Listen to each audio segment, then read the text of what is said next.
2 free drinks. It's not even that they're free; it's that they're served to me that really makes them valuable. When I want it, when I want them.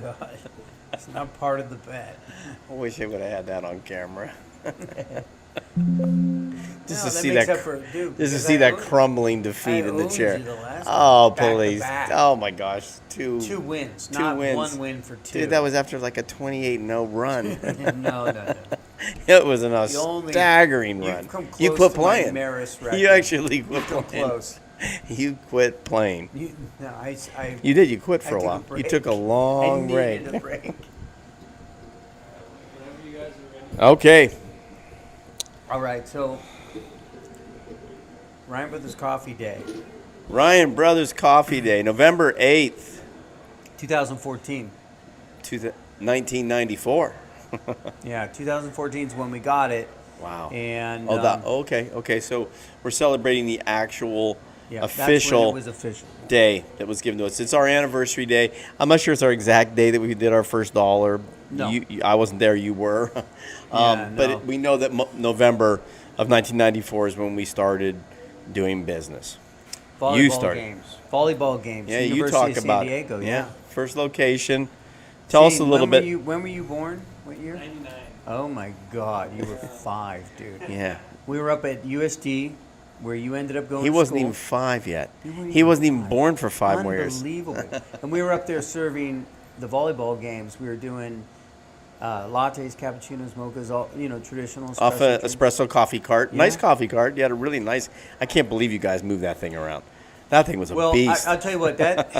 That was a still monster remember- coffee You know cart. what? That was for USD.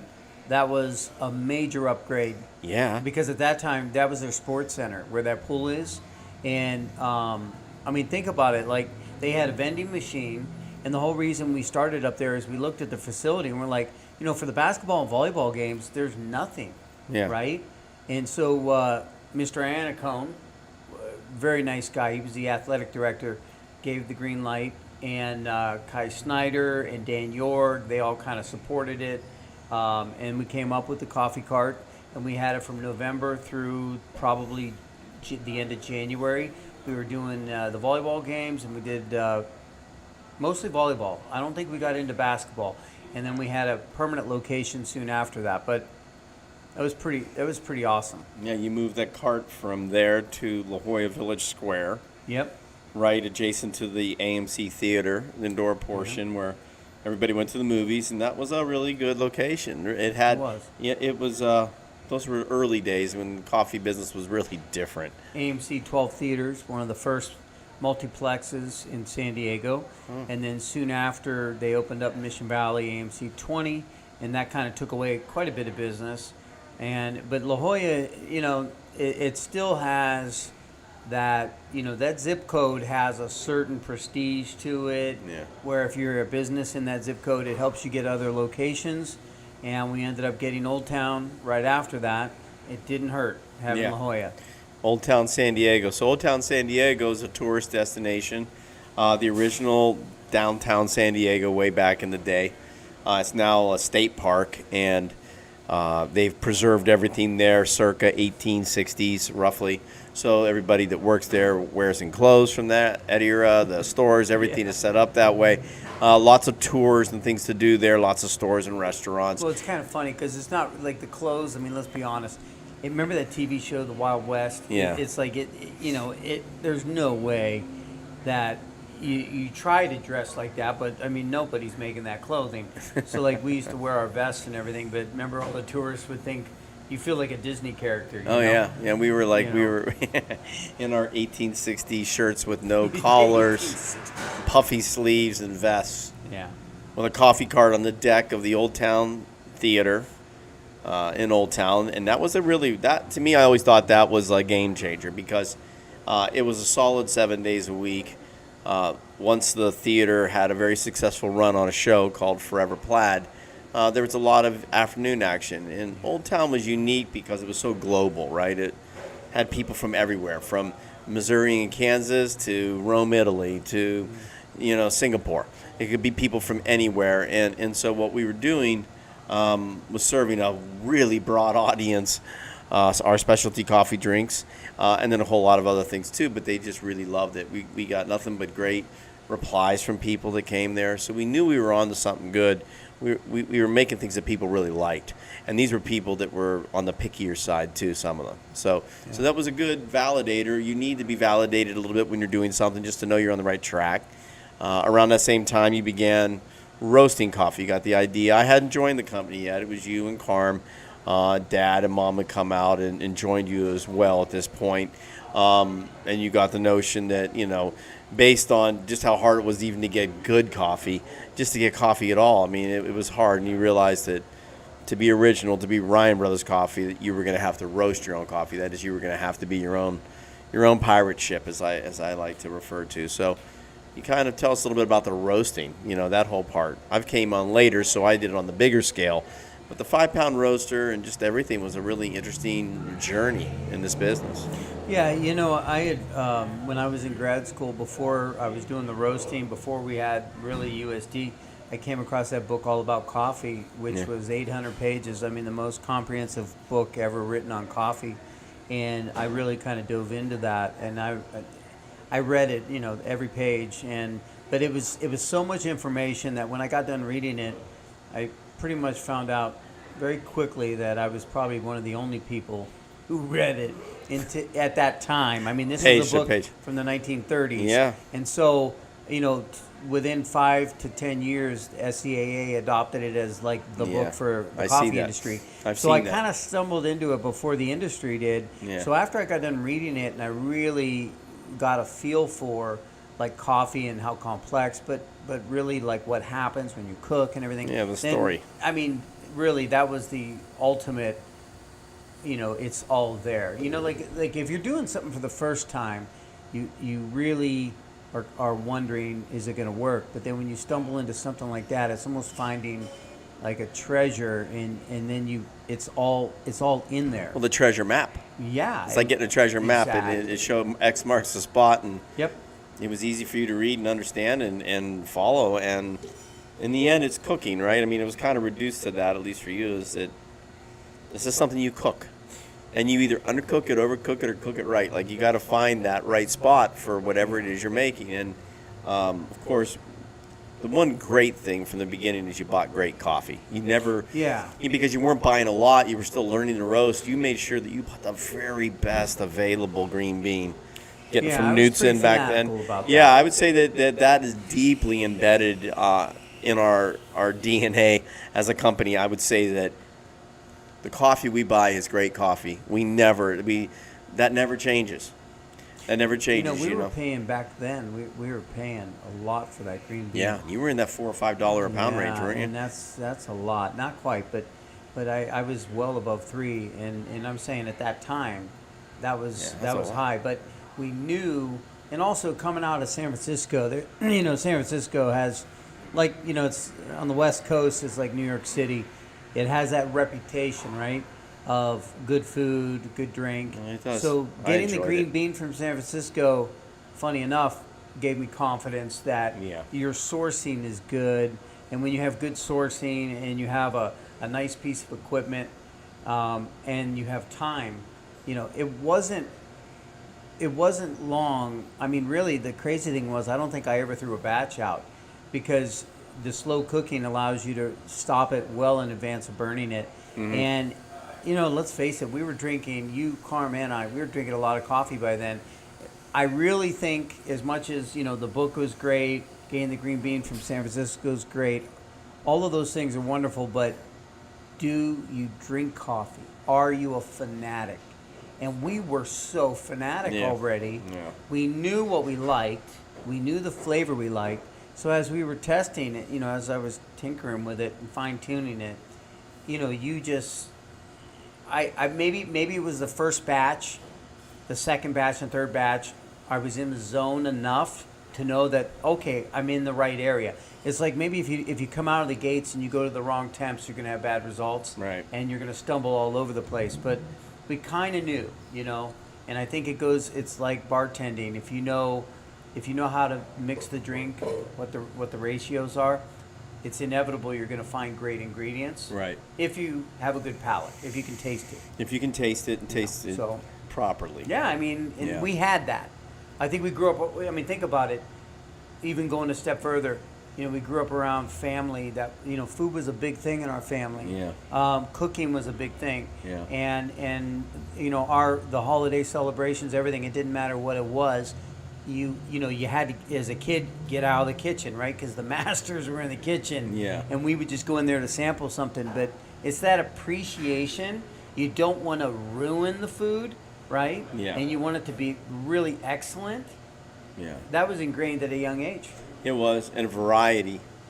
We were forced. We were never spoiled that way. We had to eat what was available or what was for dinner, and so I think that just really scrubbed and cleaned and developed our palate. And then living in overseas and eating a lot of foreign foods too at the time, things that were way out of our boundary, just kind of expands your mind even more on that side. And then, getting back to like maybe a little stroke of luck, but the coffee roaster you selected was from Primo Roasting. That was the manufacturer, and Dion Humphreys had worked for Dietrich Coffee Roasters for many years before he broke off and did his own thing. And Dietrich Coffee Roasters, we didn't know much about the science of coffee roasting back then, or the equipment, or how it works. We just trusted that he built good roasters. He had built them for Dietrich, and the two big dominant players at the time were Dietrich and Probat. Two big drum roaster manufacturers. Been around a long, long time doing that. Different technologies, very different technologies. And I think just our Probat imitation, our Dietrich imitation roaster just has the benefits of air roasting and flame roasting and mixed together. And so we get roast profiles that are fully developed but not overcooked or undercooked. Like our roasting machine has the ability to really develop the deepest flavors and notes, the flavonoids, to bring them out without stripping them or without missing them, See, he was available for us. The real reason you go to somebody like that is I could get in the car and drive up there, be there in an hour, and I could sit down with them and talk. And that kind of one-on-one is exactly what we needed. Still do, and anytime you do something, that's a benefit. That's a personal Huge. benefit. And then you also, I think a big thing that sold you on the roaster from the time, and I still agree, it was the ready availability of parts. It's an American-made machine, manufactured and assembled here, and all of the parts were standard, pretty much either from them or out of a Grainger catalog. So in Grainger's in every city, multiple locations, and so if you had a problem, which we've had, you didn't suffer very long. You were able to repair your machine and get it up and running pretty quick. And that has proven to be a fantastic decision because we've roasted millions and millions of pounds through our two subsequent roasters. You start with a 5-pound roaster at the house, and a few years later we grew into something far more. We grew into that 15 quarter bagger, right? A 15 kilo roaster, and then we grew into a 30 kilo roaster, the half bagger. And so these are much better made machines even. But really that original choice to get the right bat for us allowed us to develop flavor profile really that our competition didn't have. They were all buying Probat roasters. That's what everybody pretty much buys now. So I think that right out of the gate we were just a little different, and that was a benefit. And, think about this though. The one thing that you can't overstate is, the idea of making. Go back to like our first experiences in the cafes and having a great cup of coffee, and how rare that was. Really? Oh yeah. Before, the Big Mermaid came on with a Thunder, and they had good coffee in the early days. We know that. Oh yeah. Everyone who's honest about it knows that. It turned Pete's me had on. really good coffee too. I And those love two Starbucks. were not. They didn't have much company. So when you have that experience in their heyday, true. when they were really really good. A lot of listeners right now aren't anyone listening really. If you didn't grow up well in advance of that time period. You only know what they are today. They're not the same. Yeah. They had really good coffee. They so, didn't even have Frappuccino back then. No, It was all. Remember, it was a when purist. you It had was- all the coffee in the drawers, and you pulled Yeah. the drawers out. Like the smell on Oh. at Starbucks was it turned me on so much to this industry. I loved it. The smell of Ethiopian coffee. Yeah. The Sadamas, the Harars, the long, Oh. like all the varieties of that. Like it just blew my mind. Yeah, It's I something, mean, you know. got to give, as an independent, I always, appreciate what they've done and that early experience because it shaped kind of our idea of micro roasting. And so Yeah. now you look at how did we become really adept at what we do? Well, when you are lucky enough to know what really good coffee can taste like, and you're French pressing Kenya and Yemen and Guatemala and Costa Rica and all these great coffees from around the world, in that environment, and you step out to do your own, you're looking for quality green bean, number one. Yeah. You already know what great coffee can taste like because it's expensive when you buy good green bean and it's roasted well. And then when you can knock that up a notch and do it even better because of the small scale precision Yeah. and the fact that you're turning your product over, right? Because we had only a few locations. Freshness, yeah. You just get spoiled and I'm still spoiled. you never change. I think that's the part that I never take for granted. I actually enjoy being spoiled by the freshness of what we make here. Because in the end, this is cooking, and we're cooking fresh food, and we're All the drinking and time. eating fresh food every single day, all day long. That never ever gets old. Not one cup gets old. I really feel that way. And then so we're roasting at home, and you've got this little 5-pound roaster, and we're really learning to cut our teeth. And about that time, I moved out here and joined you guys, and Jennifer came along, and we really, we started to get a little traction. Now we had 2 coffee carts. You guys had just signed the lease on our first brick and mortar down at Old Columbia Square. Very small little takeout store, no inside store. It was a takeout window and a counter. We were roasting with that 5-pound roaster from the house. We had moved it in there, and really fully involved in the business now. We had a full takeout bar, pastry bar, no coffee cart. This was an enclosed, fixture, a building. And that was great. We, unfortunately, we didn't get to stay there long. We never really got to truly develop that location. This was back at a time when they were building Petco Park, and the city was going crazy figuring out how they were going to pay for it. And they wanted to build hotels and use the hotel taxes to pay for the stadium. So they were looking for swaths of land down here to take away and redevelop into hotels. And we got caught up in that hurricane. The city ended up not partnering with our landlord to kick us all out. They made him work with us, and so that kind of propelled us. The hotel that was coming in was the W Hotel at the time, taking our space. The people who ran that property from Starwood Properties, that's the owner of the W brand and the Sheraton and the West End, Joe Terzi, is the vice president of this region. He decided to give us a shot. He's like, great, we need your location and you guys will have to move, but if you want our wholesale business, and while I'm at it, why not all of my wholesale business in San Diego? So the Sheratons, the West End, the W, when it opened, became our accounts. We had this little Boy, that was 5-pound. a big It was a big thing. deal for us, and Yeah. we had this little 5-pound coffee roaster, and we were coffee store guys, right? Like we were drink guys. We didn't know, and we're selling some, 5-pound bags to some restaurants and things like that, but we sure didn't know how to roast and distribute to hotel chains, and it was a whole real big learning curve. But we did. We moved the location into a warehouse, bought the bigger roaster, started packaging and distributing coffee like a wholesale distributor. We were no longer at that point. We were no longer in the retail game. We were out. I think we had a coffee cart or two maybe still operating around town, but for the most part, we were becoming a wholesale distributor. Yeah. And we did that for quite a while, a couple of years out there. And then here on 1894 Main Street, the opportunity came from you. I'll let you tell that story because I think that's the significant story. Life is full of a lot of fate, a lot of chance occurrences, chance conversations, and they take you down paths that are unbelievable. But yeah, we were distributing a little bit of wholesale. Yeah. Can we also just bring it back to the Ryan Rose Coffee days? Yeah. So we ended up here, and I think we got into Mario Logan. Jim Schneider brought you in. You can tell that story if you want real quick. And this really became home and is still our home today. Yeah, you I guess the whole point of going over all this history is that you know, why, what is Ryan Brothers Coffee Day all about? And Ryan Brothers Coffee Day is really all about community recognition. When it came to us in November 8th of 2014, it came from Councilman David Alvarez. David Alvarez, Yeah. right?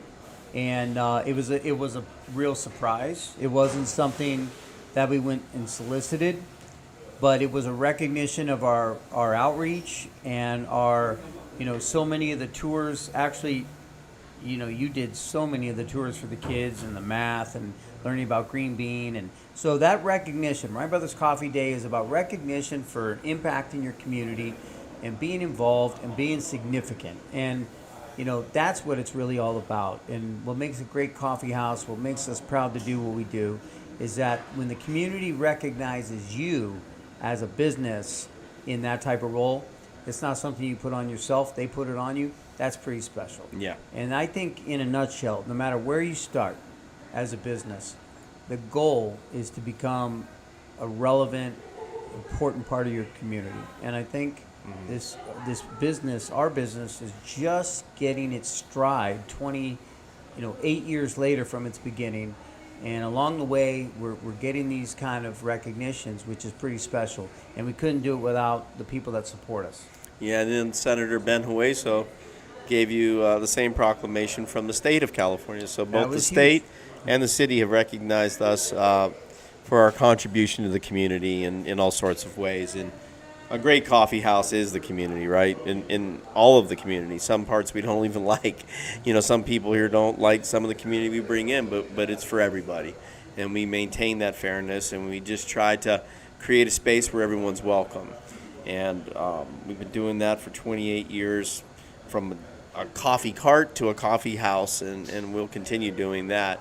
So, you know, the day to us is a good reminder. I can't believe it's 28 years. I was telling somebody, I said, I got old here. Like, what happened? I started a business and I got old here. It's staggering, but it's so cool because it's, you know, we're... A lot of good memories, a lot of good times. And I talked about earlier, like, you know, you are a pirate ship. When you decide to be an entrepreneur and be a self-employed and own your own business, it's a ship of one. You know, there's not a fleet or anyone to support you. You got to be very clever, and you have to be nimble, and you have to calculate a little bit. Luck along the way is good, and so we chose that life. It was the right life for us, that's for sure. And along that way, we've innovated. You know, it's not just most businesses pretty much just find their groove and stick at it, and they do it well for a long time. And that's really the best formula for most companies. For us, it was more about get involved, figure out, find our way, and then we decided to innovate and do things better, at least in our minds. We believe that the innovations we've added to the industry are an improvement. So, you know, it's an amazing opportunity to change the world. The ideas of our hot draft patent, the hot draft patent where you can take brewed coffee in a keg on a draft system and pour it hot or cold, it still blows my mind, and I drink it every day. It's just a brilliant innovation. Well, think about this, and I think we'll wrap it up with this. You know, the power of a coffee house is it's a place where friends can meet, which is our original slogan. It's a place where you can get over, you know, difficulties and tough times. Our second slogan, life's too short to be bitter. And it's a place where you can find ideas that can shape your world. And right now, we just recently got a third patent for a blood warming device, which was based on our hot draft. It's in the medical field. I mean, what are the chances that you'd go into the medical field from hot draft? Pretty good, actually, when you look at all the talent that you meet in a coffee house, the relationships like with Steve. Yeah. You know, he's a business partner in Arc Medic. That's a medical company that I have. And I met him through you. I mean, you played pool with Steve. He Yeah. came in. Long story short, And the idea came from Ben, your friend, Ben. whose son you coached in Little League Baseball. it's incredible. And so all of this Bringing involved uniforms baseball here. and Yeah. pool. I know. And the next thing you know, we're breaking rules. We're taking, so the concept is we flash heat a product. It goes through a heater on demand, and when you want hot coffee, it pours hot on demand. And we took this science, this idea, and have now evolved it into doing the same thing for blood. For wounded soldiers in the field, blood's frozen in coolers. needs to be thawed out and heated to a very precise and accurate temperature in order to deliver it to the wounded soldier safely. Nice. And all the amazing innovations, even the fact that blood has always been fed, it's gravity fed, it's a drip feed.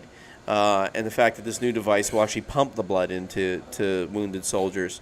It's incredible. It is, and so, I think that's what makes this special. Is like, it's not that we always pick the path. Sometimes things come and they pick you for a purpose, and we've been lucky enough to be in place to really take part in a lot of things. I think what's amazing, we've transitioned from an espresso service, just an espresso cart, not even our coffee. At that time, you were getting Earth's Choice, right? Another coffee roaster no longer around in town. So we evolved from a single little event espresso cart to a stationary espresso cart to a second one, to our first brick and mortar, to a warehouse for wholesale distribution, and then finally down here. And then along the way, this whole idea of cold brew and brewing products started taking root, and we're now a brewery. We're now a coffee brewery. You roast coffee really to brew. Just getting started. Just I getting really started. think as a brand. And our whole concept now is to finish product in large batches, just like you do for other liquids, and keg them and can them and get them to people in finished form. Yep. Put them on draft systems, put them in growlers, put them in cans, and start delivering and selling hot and cold beverages that are finished. You're no longer standing in line waiting for someone to craft you drink off an espresso machine or brew a pot of coffee because the other one was cold. Now it's ready to go. It's pour and serve. And it's efficient. It's very controlled from our standpoint, so we're controlling the quality because we're brewing or finishing the product, and we're putting that kind of passion and knowledge into the brewing process as opposed to giving somebody a bag of coffee and a coffee brewer and just cutting them loose. You're on your own. Yeah. That's just an incomplete process. So it's super cool. We see the future as a brewing future, a future of a coffee brewery making all these innovative products, and that just really gets me going in the morning. That's what I'm excited about because so much discovery in this new process. So that's really what it's all about, So we appreciate everyone that has helped carry us here, because we couldn't do it without all the people that have supported us. And they're still with us. All So the many friendships. people are still with us. They've been with us for 28 years. Well, There's that's what I thought. mean. Marisa today, your friend Marisa, sent us an email congratulating us on 28 years, and she was remembering the good old days in Old Town, hanging out on the bench, chit-chatting. It's beautiful, beautiful weather, beautiful location, and just having a lot of fun. We were a lot younger back then. But, so many people have been with us the whole way. The whole way. And the whole way, and that says you're doing something right, is that we create great flavor and great memory in flavor, and it tends to keep people very connected to us through our products and just through our experiences and conversations as well. But that's Being sort of- genuine Congratulations to us, Yeah. because we do live in a world where we congratulate ourselves nowadays. You don't have to have anybody else's you don't. acceptance, That's right? true. And I'll take it, Yeah. But 28 years we've survived, you guys, and this is we've survived some things that when I was in business school, these were things we wouldn't have even covered. We recovered. We got through 9/11, which was the first.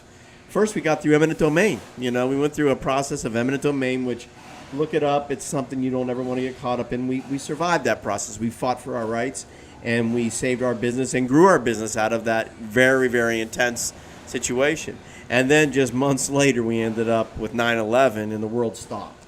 It was a very tragic time, and still resonates with me. I'll never forget it.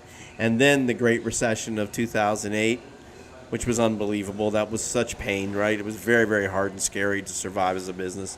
And then finally COVID-19. So we've run into 3 external events way outside of our control. No predictability in that, and we have found a way to keep our legs. We've stayed open. We've grown. We've gotten better through those moments, and my guess is there will be more challenging moments ahead, and I think that those moments have hardened us to be tough and to weather those storms that that come along. You can't collapse. You just got to do it. You got to make it happen. That's how you end up 28 years down the road, as you just won't give up. And that's something I'm proud of in all of us is that we don't have any quit in us. You know, we're doing this.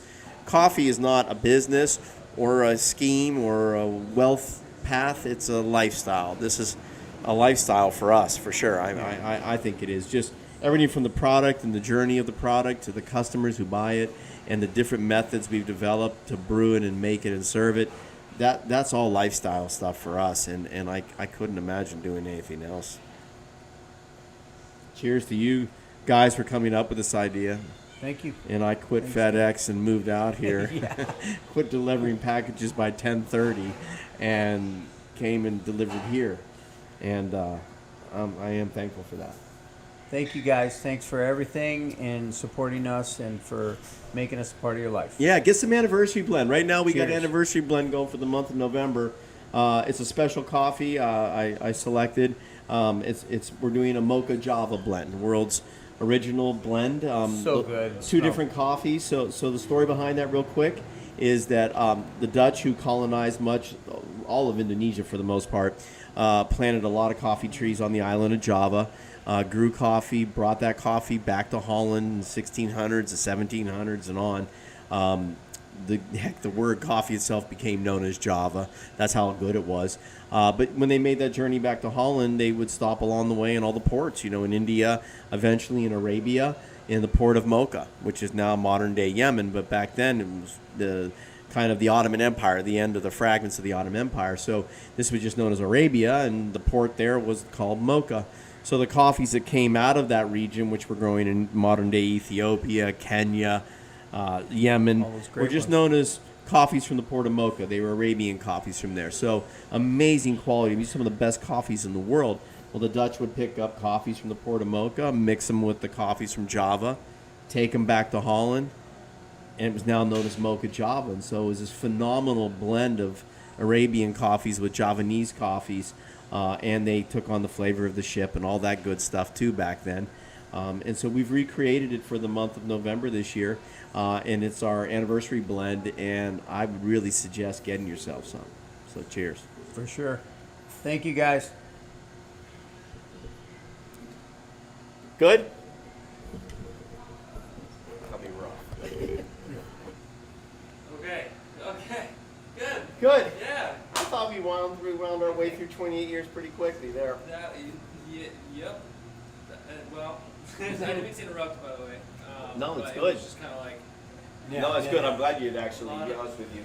Because sometimes you're not sure where you're going with it.